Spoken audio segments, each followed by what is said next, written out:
Hey, this is Buck. Well, guess what? I'm in your head, and you're also listening to InYourHeadOnline.com. Listen to it, or Buck is going to show you all his stuff. Something I always want to know was, like, your airbrush tights, were they inspired by Rick Rude, or is this something you liked? It was, I don't think, I didn't really ever think of Rick Rude. It was, I'll tell you, there is a story to that. My main money was in All Japan Pro Wrestling at the time. This was like 93, 94.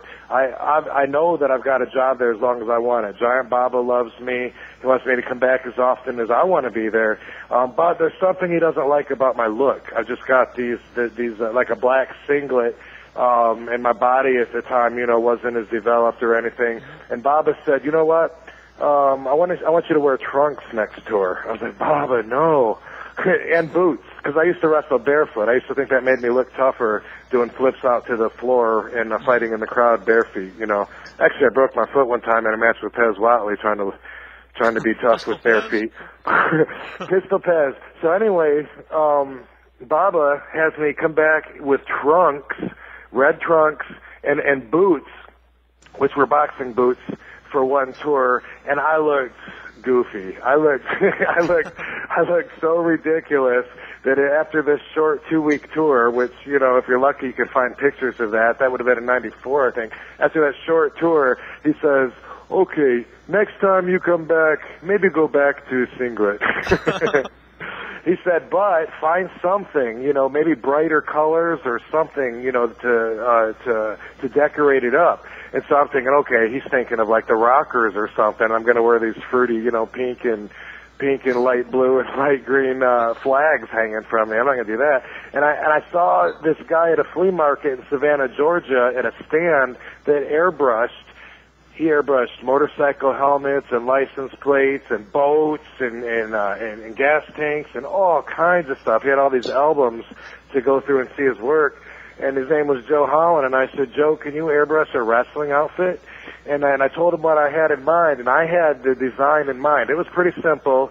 It was a silhouette of me doing a flying sidekick, and I wanted to be at the end of a lightning bolt, so it looks like I'm flying across, and I had this idea, and aerial assault, because that was a tag team that I was doing in Las Vegas at the time, and I could use that there while I was going to Japan, back and forth. Anyway, he said, sure, I'll try it, and he airbrushed it. I think that was in 94. The same guy's been doing all my outfits since then, and he just always stepped it up.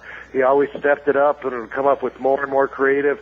I hardly ever had any ideas after the first few. He would just come up with all this outrageous stuff and mail it to me. I'd say, Joe, this kicks ass.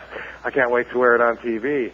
Now, while I'm not making new outfits and stuff, he has created my two new Rob Van Dam T-shirts that you can see at robvandam.com. One is an RVD TV shirt. The other one is Find Your Center of Balance at RVD's Dojo, which is a picture of the Van Dam list, by the way, on that T-shirt. So check those out, man. They're made by Joe Holland, and they're awesome. Oh, excellent. I'm a big fan of the airbrush stuff. And next week's my birthday. You know what's funny? Let me just get this out, too. I've never said this in an interview, but this is some of the ridiculousness I put up with in WWE. When I first got there in 2001, Michael Hayes says, well, yeah, we like your wrestling, but the tie-dye confuses us. It makes us think of the 80s. Tie-dye. He thought I was wearing tie-dye. Right. Michael Hayes, ladies and gentlemen. Okay. Yeah. He was really up to date whenever you'd see him on TV in his ring attire, or his, whatever he was wearing.